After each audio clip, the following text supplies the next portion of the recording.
I'd like to take this opportunity to thank everybody for coming out here this morning to celebrate the King Holiday. The King Holiday is a very special event that CMCC puts on every year, and again, we extend our sincere appreciation for everybody coming out this morning. My name is Darryl Murkison. I'll be your Master of Ceremonies for this afternoon's event. We're going to start, as we always do with all great events. We have to pay homage to the country we live in, the United States of America, and we're going to sing the national anthem, and that's going to be sung by a group called Purpose. Oh, say, can you see by the dawn's early light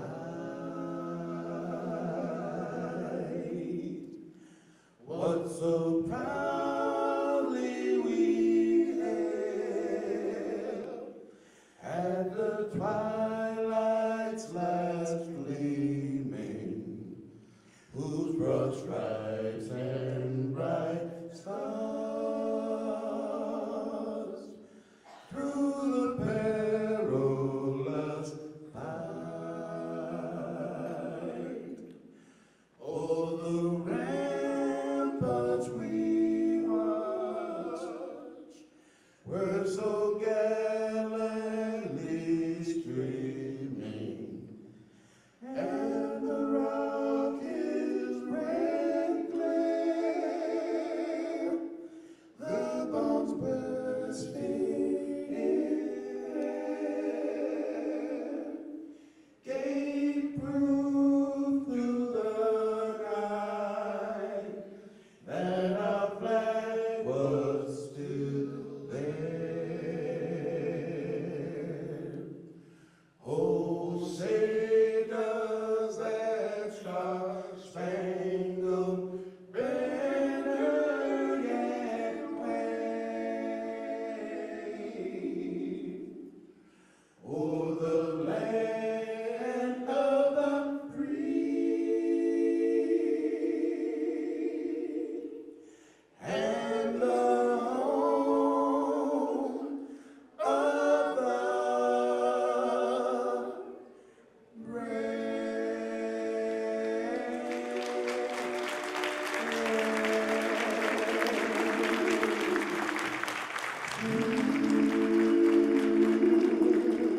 Thank you. Good morning, everybody. Have a nice day. Thank you all.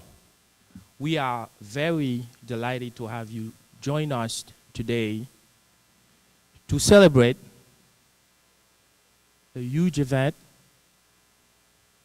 Dr. Martin Luther King Jr. Day. First, I would like to say thank you to the Danvers Yacht for allowing us to host this event here. We also want to say thank you to all of the groups that are going to perform here today, such as Cultura Latina, the Kamai Cultural Program,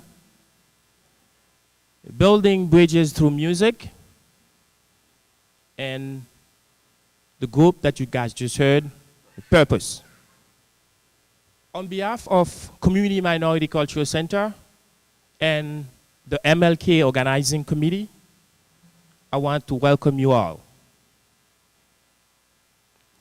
If you look around this room, what we've seen here today is the rainbow of cultures that represent the city of Lynn.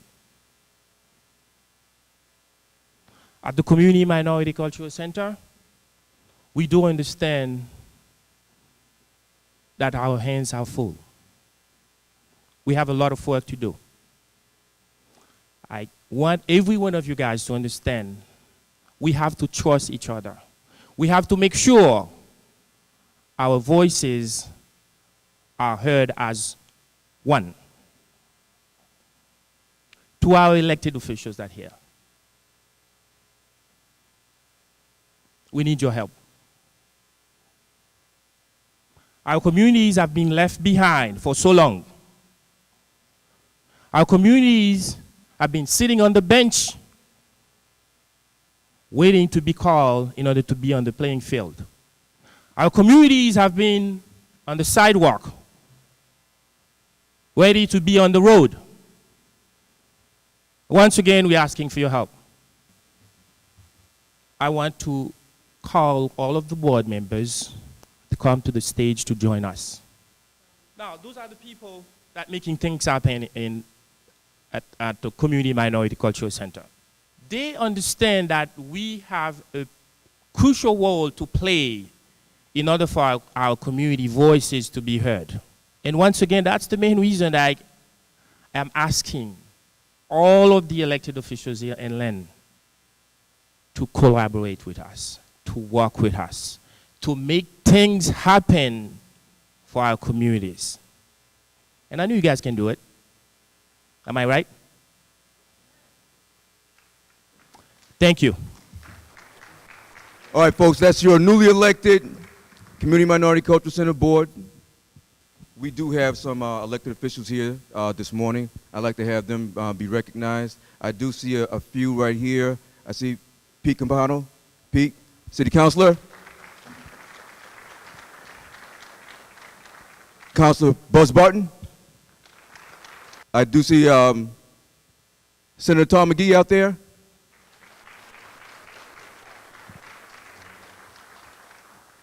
City Council President Dan Cahill. Jared, newly elected school committee member, Jared. Oh, Brian LaPierre, Councilor at Large. State Rep Brendan Crichton.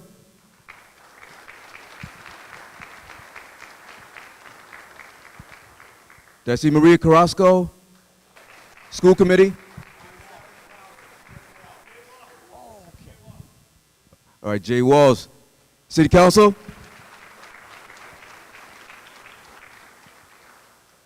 Hong Nek, Councilor at Large.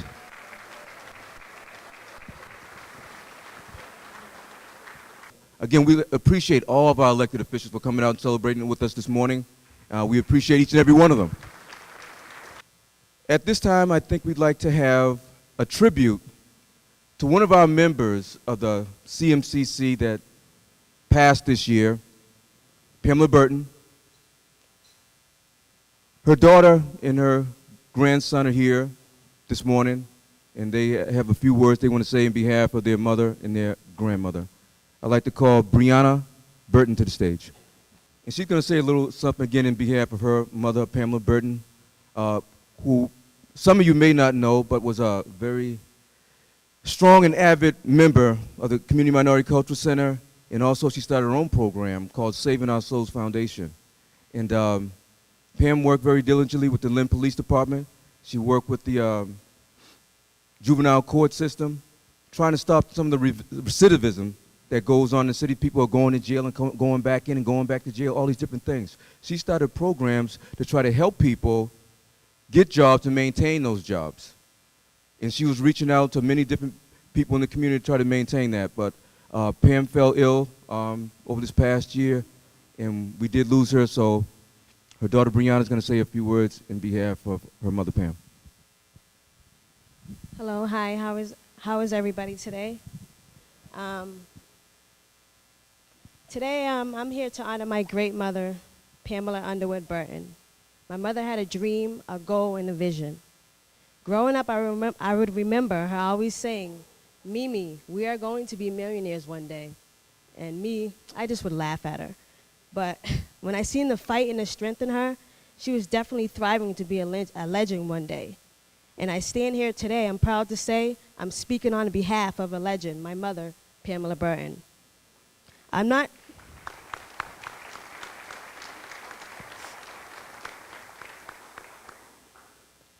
sure if you all were honored to meet my mother, but you couldn't miss her.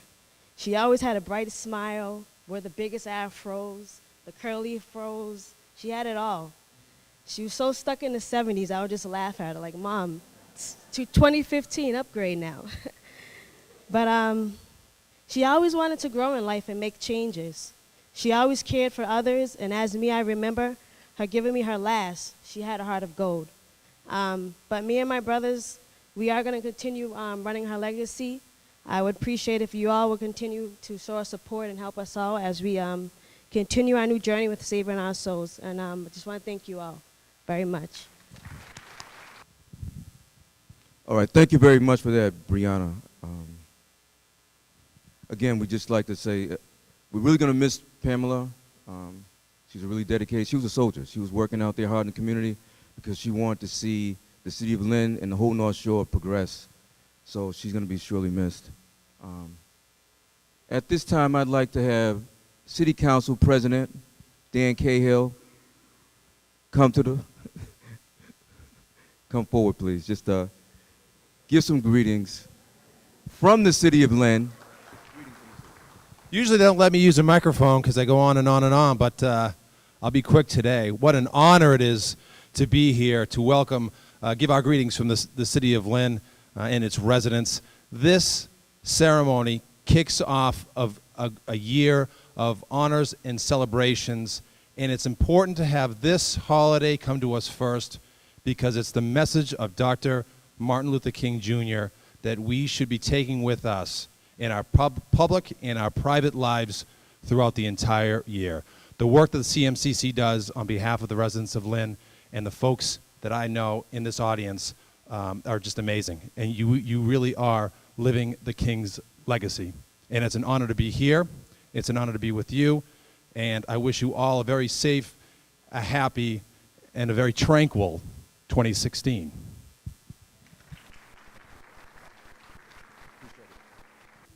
Okay, thank you very much for that acknowledgement and welcome, Dan, on behalf of the city. At this time, we're going to have our first performance. It's going to be by the Cambodian group that's there. Are you ready?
right, thank you very much for that. Thank you very much. We continue to celebrate our young people.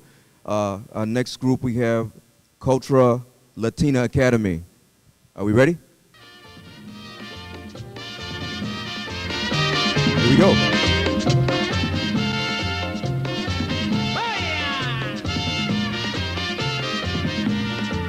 A mí me llaman el negrito del batey, porque el trabajo para mí es un enemigo. El trabajar yo se lo dejo todo al buey, porque el trabajo lo hizo Dios como castigo. A mí me gusta el merengue apambicheao, con una negra retrachera y buena moza.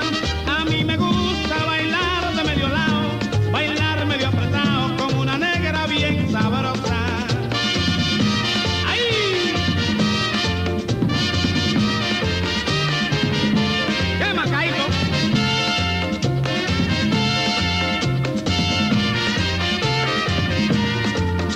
Mucho le gusta el güey manco, pero nunca le da el dengue. Mucho le gusta el güey manco, pero nunca le da el dengue. Yo con una nena buena bailaré un buen merengue. Yo con una nena buena bailaré un buen merengue. Ahí.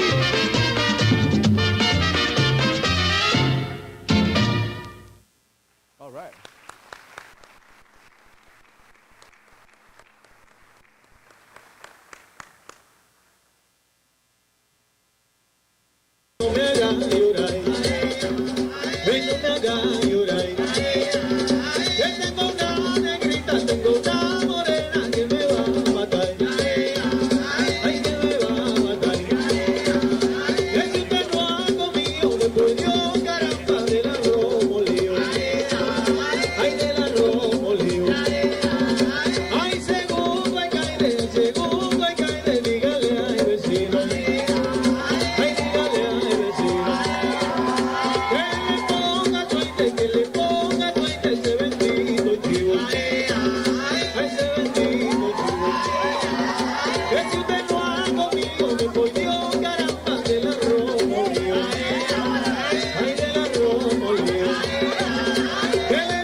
Next, we're going to have the drum ensemble percussions. What I'd like to say is that we are really honored to be a part of the MLK celebration.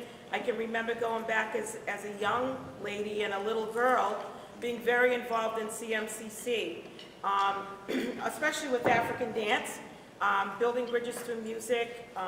Students not only do music, music is the core of what we do, incorporated in and integrated into STEM, or as our trademark is for streaming live, because we incorporate reading into everything else. But music is the core. So everything centers around music. So these young men, along with their music teachers,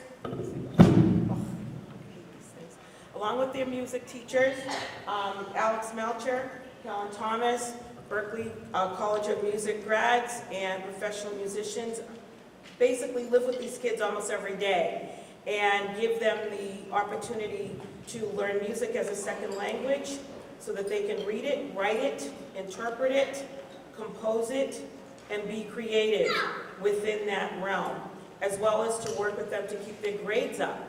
So today we have a sample of the drum and percussion ensemble, and I'll tell you, I left my African dance outfit in the car because I would have put it on and given you a sample of the other dance.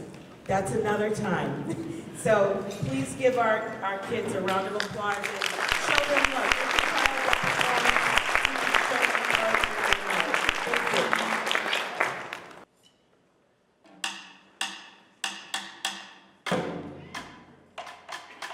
Thank you.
Now, as you know, Dr. Martin Luther King was called a drum major for peace, soldier for justice. But oftentimes you have a man like Dr. King who has a dream and a vision for everyone to live in peace and harmony. When you step out like that, everyone is not always on your side. Now, Dr. King was not always a popular figure. Right now, he's revered by many in the United States and across the world, but it wasn't always that easy road for him. As this time was going on, that struggle was in the midst of things. He was as reviled as anybody you can imagine right in this country. Right in this country. So it was a fight. It was a struggle. So for us to be able to gather here this morning to pay homage to him is a great blessing. And time goes by very quickly. This April, it'll be 48 years since Dr. King was assassinated. And we wonder, has all his fights, his efforts been in vain? I think we've made some progress, but at the same time, as we look around at all the events that are happening throughout our country, in our neighborhoods, in our communities, we know that we still have a long way to go. We have a long way to go. We turn the news daily, seems like every other day, every other week. You might hear about some of by the name of Trayvon Martin. You might hear about Michael Bell. You might hear about Tamir Rice. You hear about so many people that have been treated unjustly and lost their lives from people we thought we could trust. And that's some of the work we have to do.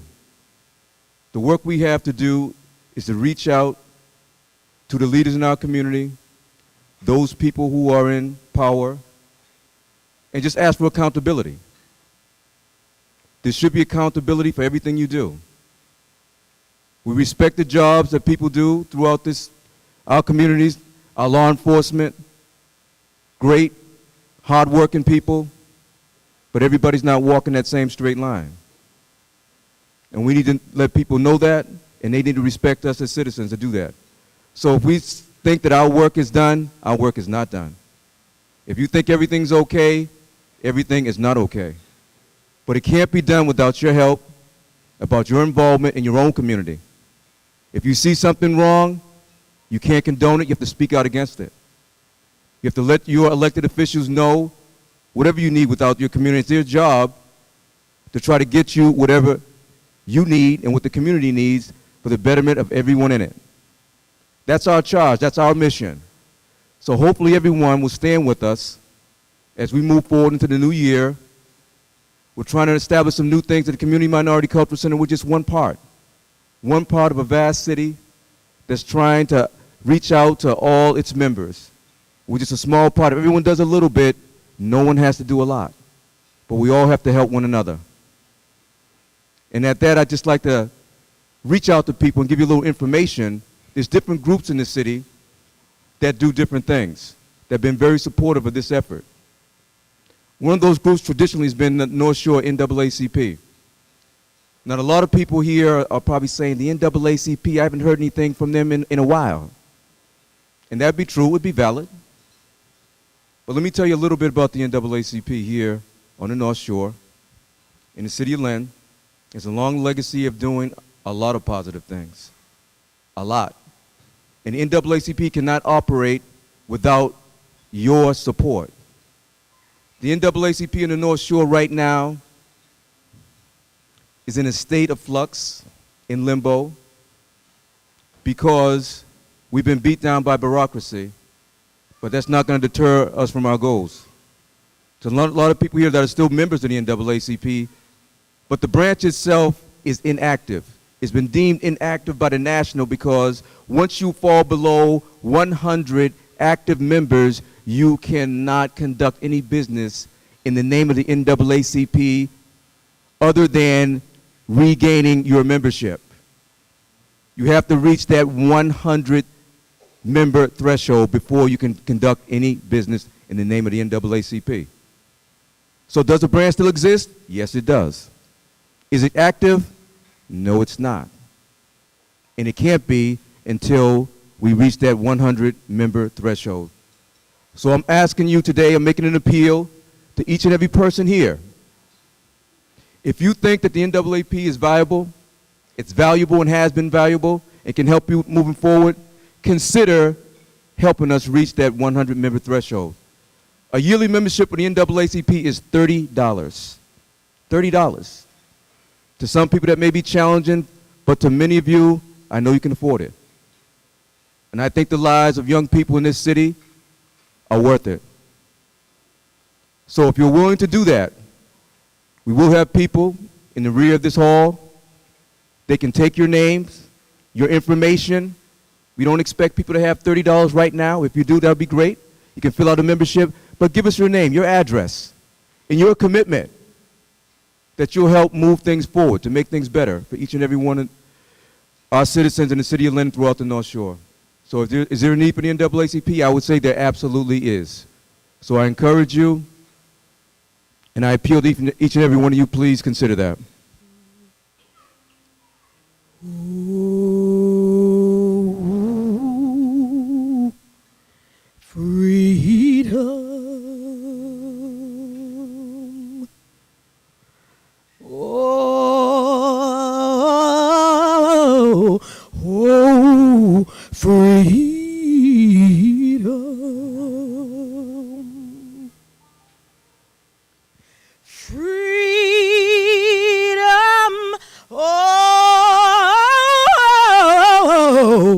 over me.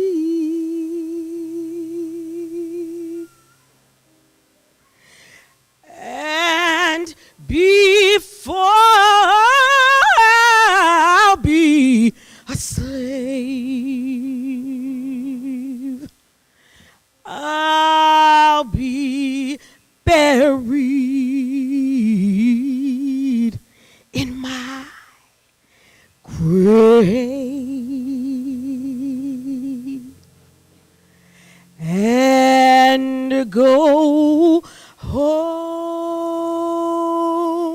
to be with Jesus.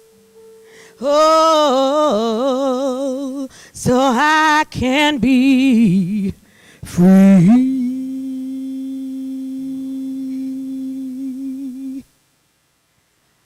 Now don't you let nobody turn you around. Don't you let nobody turn you around. Don't you let nobody turn you around. You got to keep on walking. Oh, keep on talking and marching up to freedom land. Oh, don't you let nobody turn you around. Oh, turn you around. No, turn you around. Don't you let nobody turn you around. You better keep on walking. Oh, keep on talking. Marching up to freedom land. Don't you let racism turn you around. Don't you let all that old racism turn you around. You better not let a racism turn you around. I dare you to keep on walking. Won't you just keep talking? Marching up to freedom land. Don't you let the peace haters turn you around. Turn you around. Turn you around. Don't you let all the peace haters turn you around.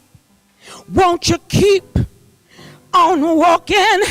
Oh, don't stop talking. Marching up to freedom land. Can you help me say, don't you let nobody turn you around. Can you sing it with me? Turn you around. Turn you around. Don't you know?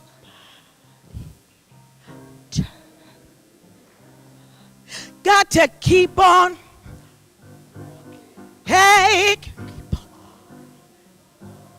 marching to freedom land. I should make y'all stand up. You must have had too much food. Okay, so let's stand up. Wear off some of them calories. Okay, so I know you all got a little bit of rhythm with you, right? You brought it with you. I mean, it's MLK Day, right? Right? Okay, so everybody got hands? So we're going to clap this out. And, clap it out. Say, yeah. Yeah. Yeah. Yeah.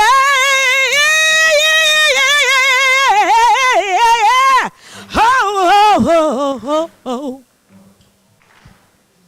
got to keep on, sing it, walking loud. Keep on, let me hear you, talking, yeah, marching up to freedom land. You did your job. You got to keep on walking. Keep on talking, yeah.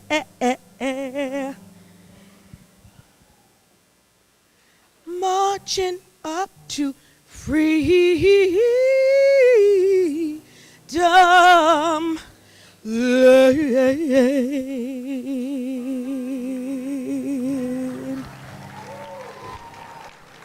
Amen.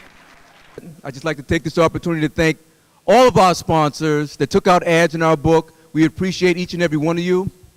And also, I'd just like to take this opportunity to acknowledge a group of men right here that I had the privilege of working with. The Lynn Fire Department. Stand up, fellas, stand up.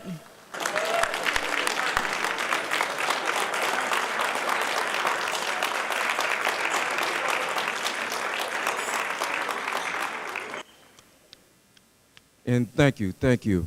Again, I just had to say that, and looking at those young men over there, it just leads me to remember that none of the things that we have today would not be, they just wouldn't be possible without our predecessors. People that worked for the CMCC for many years that made this event and made it possible for young men just like that and young men just like myself to be able to work at the fire department, and that's Virginia Barton and Abner Darby. The Community Minority Cultural Center has long been an advocate in the city of Lynn for providing opportunities for young people of color to get out there and work in the police department, work in the fire department, get jobs in the school department. And that all happened because of the CMCC and those people that work for that. It wasn't always that way, fellas, believe me.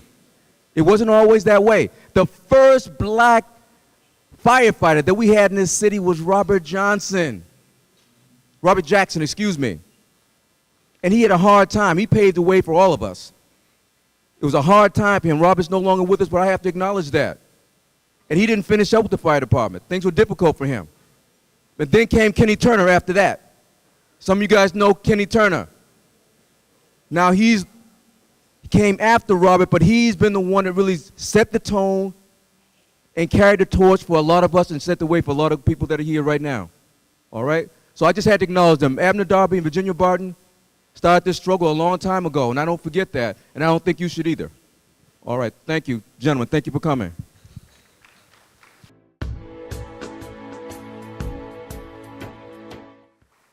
At this time, I'm going to read you the bio of Ms. Nicole Bluford, our keynote speaker. Attorney Nicole Bluford, Esquire, is originally from Lynn, Massachusetts.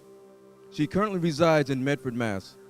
She graduated from Boston College in 2006 with a bachelor's degree in communications and Hispanic studies. She went on to attend Northeastern University School of Law, where she received her Juris Doctorate, and Tufts University School of Medicine, where she received a master's in public health. During her tenure at Northeastern University School of Law, she interned for the country's first African-American United States magistrate judge, Joyce London Alexander. Tarlow, Breed, Hart, and Rogers, PC, in Boston. In the United States Attorney's Office, Criminal Division, Drug Unit in Boston. After graduating from law school, she completed a 2-year term as a judicial clerk for the first African American to be appointed to the Mass Appeals Court, Judge Frederick Brown. Nicole also taught for a number of years at North Shore Community College as an adjunct professor in an ABA-approved paralegal program teaching civil litigation, legal research, and field placement seminar for paralegals. In 2011, she opened up her own law firm, the law practices and offices of Nicole M. Bluford, a general practice firm which has offices in Lynn and Boston. She focuses her practice in criminal defense, and family law, probate and estate planning, and real estate. She serves individuals and business clients, both domestic and international. She is featured on billboards in Boston and on the North Shore, and currently has a TV commercial featuring a major TV network such as CNN, ESPN, and Fox. Gives me great pleasure, folks, to introduce to you our keynote speaker for this evening, this afternoon, Ms. Nicole M. Bluford. Attorney at law. I want to certainly take the opportunity to welcome you guys again to the 30th annual Dr. Martin Luther King Jr. birthday celebration.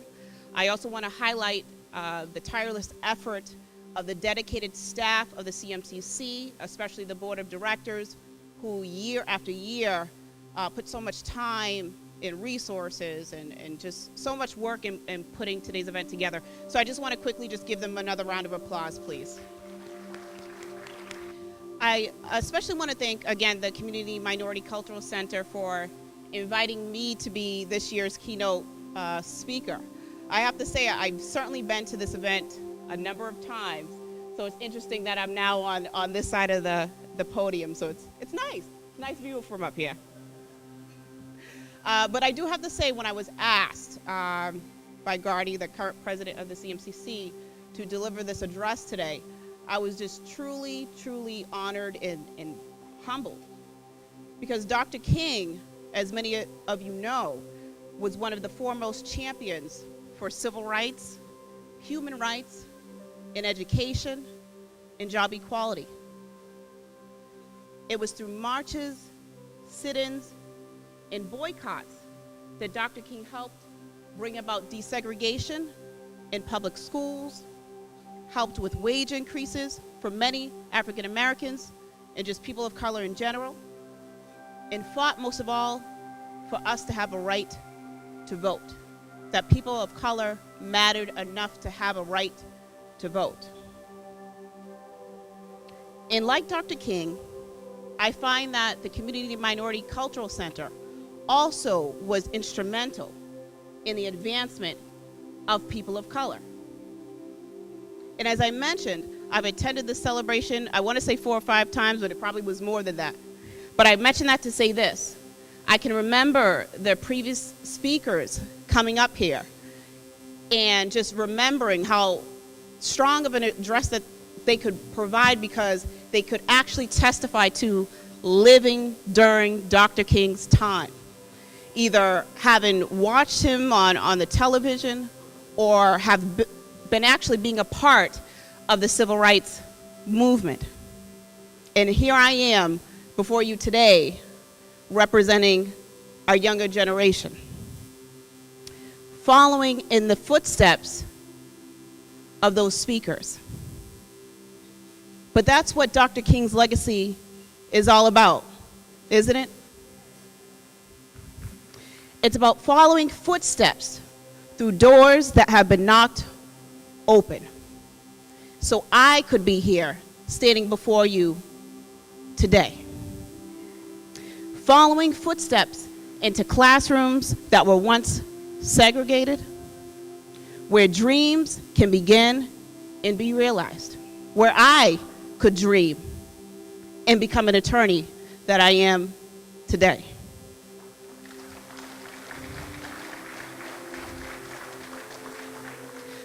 Following footsteps into voting booths that were once off limits to bring about tangible change. Following footsteps into courtrooms to advocate for others, which I do on a daily basis for so many. Since someone once advocated for me, struggled for me, died on the lines for me.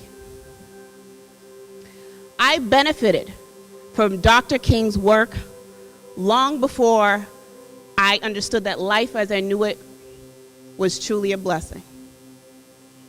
I didn't know what it was like to sit in a segregated classroom or to be told that I was inferior.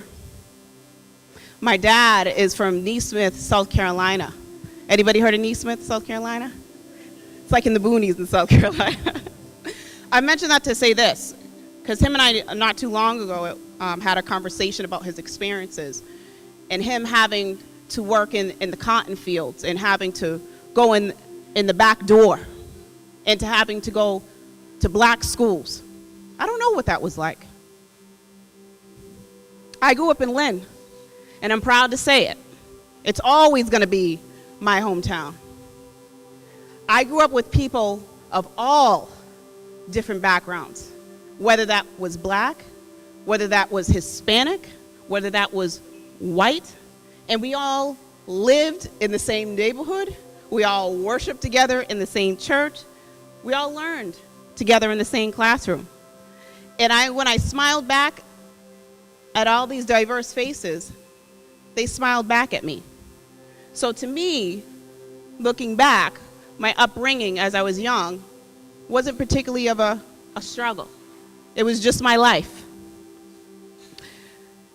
You know, when they say you're young, you don't always appreciate what you have until you grow older and you reflect back. Sometimes that's the drawback of your youth, is that you're too young to realize how much people have really done for you. The events, the time, and the sacrifices that have gone into giving you the life that you have. And sometimes it's something that young people just don't think about as much nowadays. And thinking back as I was drafting over this speech, I don't recall ever having real defining racial experiences until I went to college. As I mentioned to you, I'm a lifelong Lynner. Went to elementary school, went to Breed Middle School, Lynn Classical High School. Then I was off to college, Boston College, where the first time in my life I was in a predominantly white population, living on campus, doing activities on campus. And in Lynn, I felt I was in the majority. But in Boston College, I felt like I was certainly in the minority.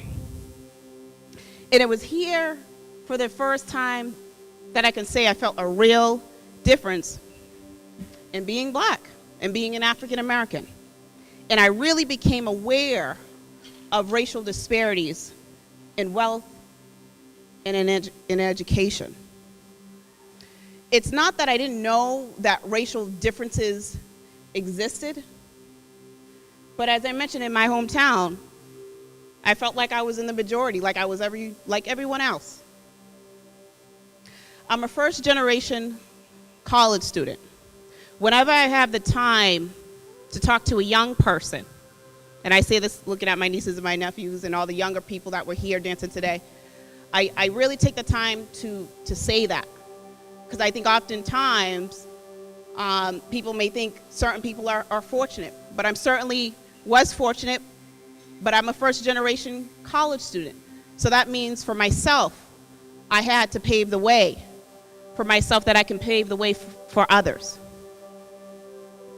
And for me, attending college, for my family and a lot of people in my community, was certainly like standing on the peak of the highest mountain. It was a big, big accomplishment, and it is, and it still is. But when I got to Boston College, what seemed to be my exciting and trailblazing experience felt like at times it was kind of standard for many of my white counterparts that were there. Many of them being third and fourth generation college students. Many of them coming from certainly wealthy communities, having been privately educated since the first grade, some of them kindergarten and pre-K. And in my view, at times, I felt like that kind of preparation certainly gave them a competitive advantage in what was, to me, a very new and challenging environment that college is. it just at times seemed a little bit easier for them. And at times, I often felt like I had to work twice as hard to get the same grade. And I did. I did just that. So sometimes that meant having to go to school over the summer. Sometimes that meant trading my jeans for sweatpants and heading to the library. Sometimes that meant just giving up social activities that I wanted to do so that I could sacrifice the time to study. And I did graduate. As Mr. Darryl Murkison mentioned, I graduated from Boston College with a bachelor's degree in Hispanic Studies and a bachelor's degree in communications. At that time, I remember after graduation talking to my parents, and they're asking, what do I want to do, and they wanted me to go to work, and they were definitely surprised when I told them I was going to be going to school again full time for another 3.5 years. But it was something that I saw being in that challenging environment, having the opportunity to gain the skills and knowledge to bring back home to my hometown. And I said to myself, well, since I already spent 4 years, what's another 3.5 years? I might as well keep going. I already got the student loan, so I might as well keep going. So I went on to receive a master's in public health from Tufts University School of Medicine, as well as a Juris Doctor from Northeastern University School of Law. I'm happy to say that after law school, my parents were certainly happy because I told them I'm going to work now, going to work. So after law school, I took what was called a judicial clerkship. For many of you who may not know what that is, a judicial clerkship is considered in the legal profession as one of the prestigious opportunities to have, where you work alongside a judge that you're assigned to, that you're appointed to help them make decisions on civil and criminal cases. And that's what I had the opportunity to do after I graduated law school. But it was like no other experience. I was assigned to the first African American to be appointed to the appeals court, Judge Frederick Brown. He was appointed in 1976. When I look back at my experience as a judicial clerk, Judge Brown himself was just a true mentor to me, personally and professionally. I compare him to a modern day Dr. Martin Luther King Jr. and how he taught me the importance of carrying on a legacy by using my education and using my talent to help advance people of color. I have to be honest, he was one of the people that certainly gave me the confidence to be a trailblazer in this profession as an African American, where people of color in the legal profession are still very much underrepresented. I'll never forget the day I met him. Usually these clerkships, you got to do first interview, second interview, third interview, 5 personal statements. I didn't have to do any of that. I met him when I received the Massachusetts Black Judges Award. There was one African American student from each law school in the state who received that award. And I received that award from Northeastern University School of Law. And as they're announcing each person who's to receive their award, here I'm kind of going up. They read off all your accolades, all the good stuff. And he came up to me after that and he says, I want you to work for me. Just like that.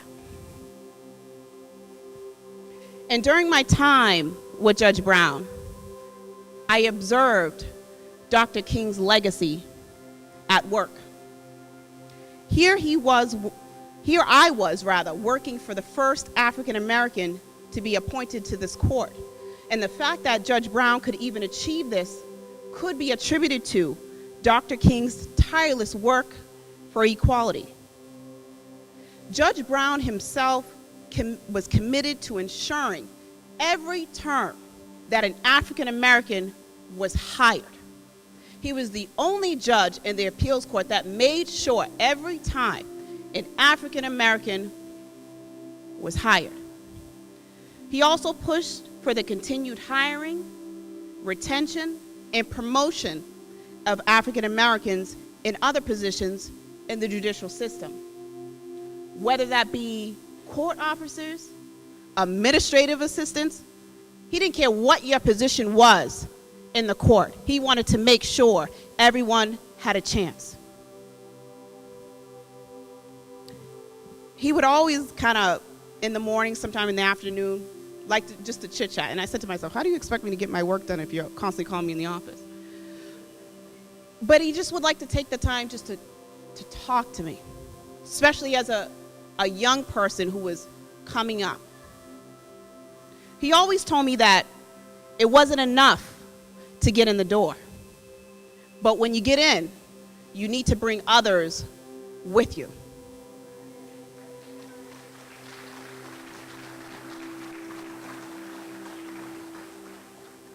Witnessing his steadfast commitment to bringing others through these doors was amazing. Because sometimes, and oftentimes, sometimes I'm even guilty of this. Sometimes we're just thinking about ourselves and advancing ourselves. But what about others? What are you doing for others?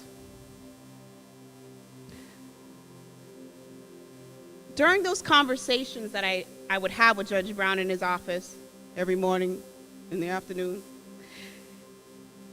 he planted these seeds in me of starting my own practice. As I was drafting this, I was really looking back and saying, when do I ever recall ever even thinking about starting my own law practice? And I recalled him talking to me about it. He would say to me that there are remaining challenges for African Americans and just people of color in general. He would talk to me about what it actually meant to be a leader and the importance of service. He stressed how crucial it was for African Americans and people of color to address the needs of their own communities. But he believed that not enough African Americans, for whatever reason, were not confident enough to start their own practice. And he looked at me and he says, I think you can do it. I know you can do it. I'm not one to throw statistics out there, but I do want to note this because I think it's important. According to the American Bar Association, 88% of all lawyers are white, and less than 5% are black. And even less than 5% of that have their own law firms. In other words, if there's a person of color or an African American who's seeking legal assistance, they're more likely than not being represented by someone who is not of color. I wouldn't say for myself it was because I lacked the confidence to start my own practice. It's just something I just didn't want to do. I wanted to do what a lot of law school graduates did, which was apply for a job and work for the government or work for some firm, the traditional path. Most importantly, I think also it was because I didn't have a marketing degree. I didn't have a business degree. I just felt like I didn't have enough. I didn't really have what it took to manage this, to get clientele, and how do you do all that? But I was brave enough. I started my practice in December of 2011, not knowing much at all. But I learned as the do-as-you-go method, which basically means I learned as I went about marketing and getting clients and all of that. And in 4 short years, my practice has grown from just me to having a staff, to having 2 office locations in Lynn and Boston, and as Mr. Murkison stated, to having billboards that many of you guys had talked about today through Boston and Lynn, having a television commercial airing on CNN, Fox News Channel, ESPN, and Lifetime. Having a client base that's not just in Massachusetts, people that are willing to travel from California, Florida, because they have legal matters here in Massachusetts. People that are from different countries, as far as Nigeria, being my clients. Before starting my practice, I had to, of course, think of where I was going to open up. And opening up in Lynn was a no-brainer. It was home. I wanted to be a zealous advocate for African Americans, just like Judge Brown advocated for them in their needs, just like Dr. King advocated for them. I wanted to carry the torch that I felt Dr. King gave us, and continue to advocate for my community. So if anyone was to ever ask me the question, what is my career really about? I would say it's about service. Everybody, anybody can do something. And here's me doing my part. Dr. King taught that. He said everybody can be great because anybody can serve. You don't have to have a college degree to serve. You don't have to make your subject and your verb agree to serve. He said all you need is a heart full of grace and a soul generated by love.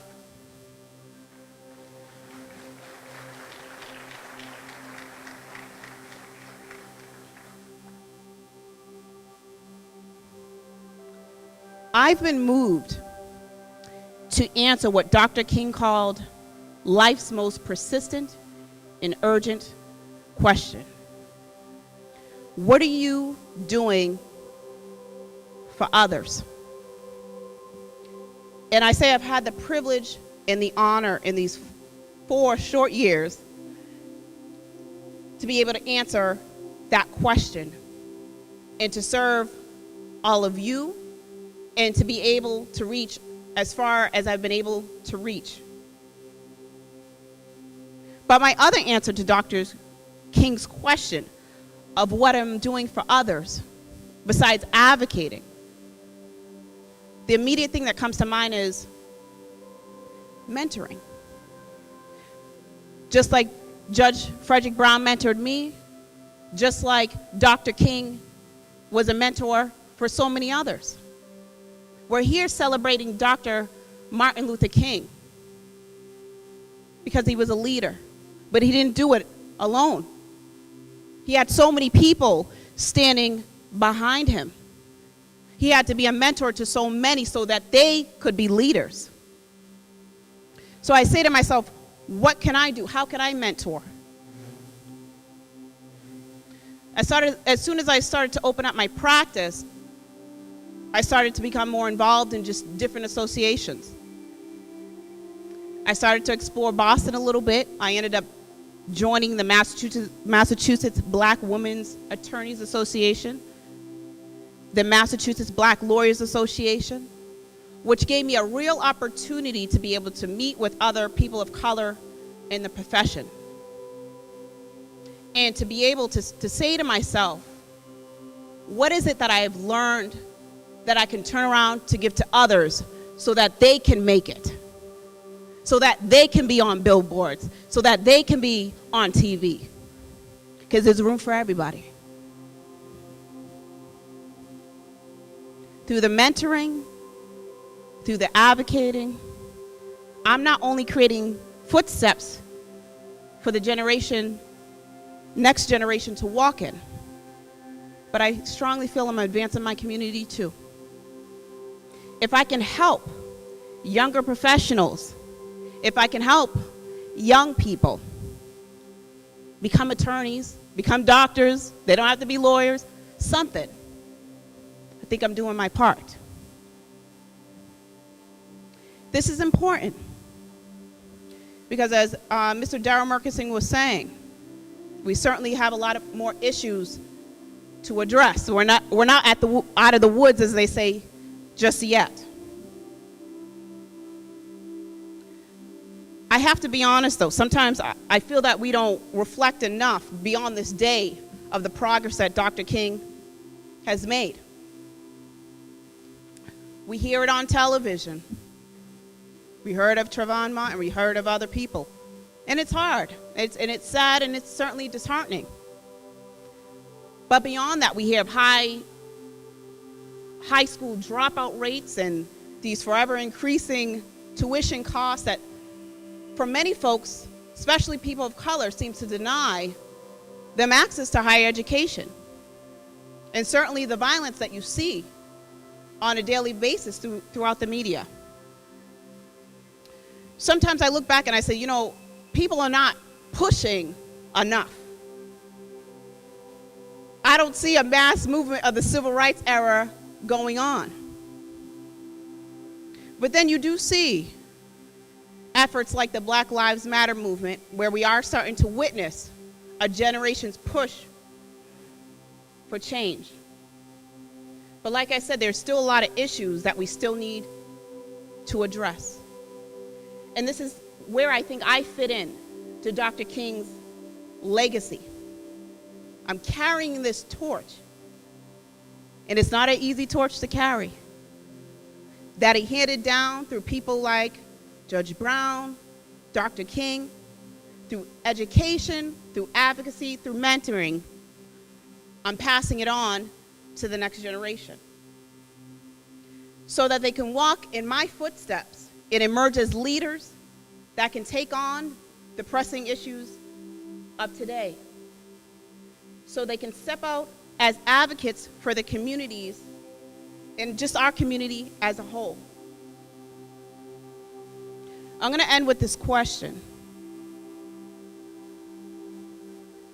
Have you ever walked in the sand or in the snow?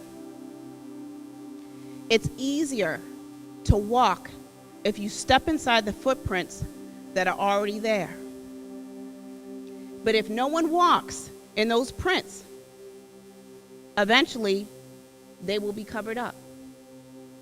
And the next group of people to walk through that sand or that snow may stumble and fall, trying to navigate that terrain. I don't want, and I don't think we want, those footsteps to disappear. I'm a leader in my generation, just as all leaders in your own way. And we all have a role to play. And I feel that together, we are responsible for creating more footsteps so someone can follow us into spaces that were once inaccessible. I may not have walked with Dr. Martin Luther King Jr., but I can surely say this: I'm walking in his footprints. Thank you.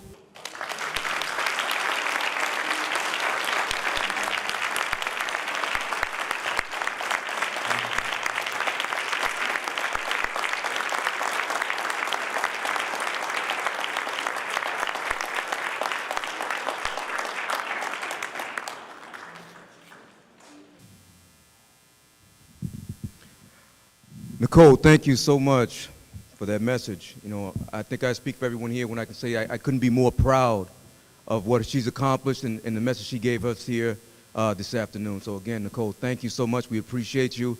And you are the future. We don't want you to pass that torch yet. We want you to just hold it high and keep running with it. Don't pass it yet. We need more people just like her. All right, folks, we'll come to the end of our program, and I just want to say something quickly. Is Purpose out there? Purpose is there. They're going to give us one final song. But before we do that, I'd just like to make this quick mention. Some of the things that we're planning for the CMCC, Community Brotherhood. I'd be remiss if I didn't mention this. And like Nicole's message was, pay it forward. You know, follow in those footsteps of people that have made the way for you. So I have to say right now, this table over here, we have the first black district chief in the history of the Lynn Fire Department. Stephen Archer, stand up.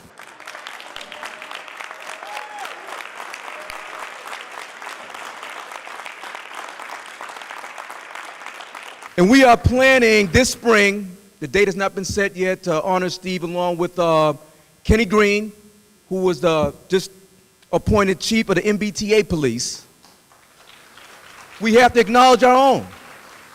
And that's going to happen this spring, so I hope everybody will come out for that, because again, we're going to continue to pay it forward. All right, making a way for people that are coming behind us. But there's been so many that have worked hard to arrive where they are today: Nicole, Steve, Kenny, and there's many others. All right, so those people will be recognized. Now, is Purpose ready? Purpose, are they back there? Where are they? You ready? Okay, Purpose. We're going to have this one last song. We have the benediction, and we can go home. Thank you, folks. Purpose. I'm going to ask everybody to stand for this. This is the Black National Anthem. Lift every voice and sing. Lift every voice.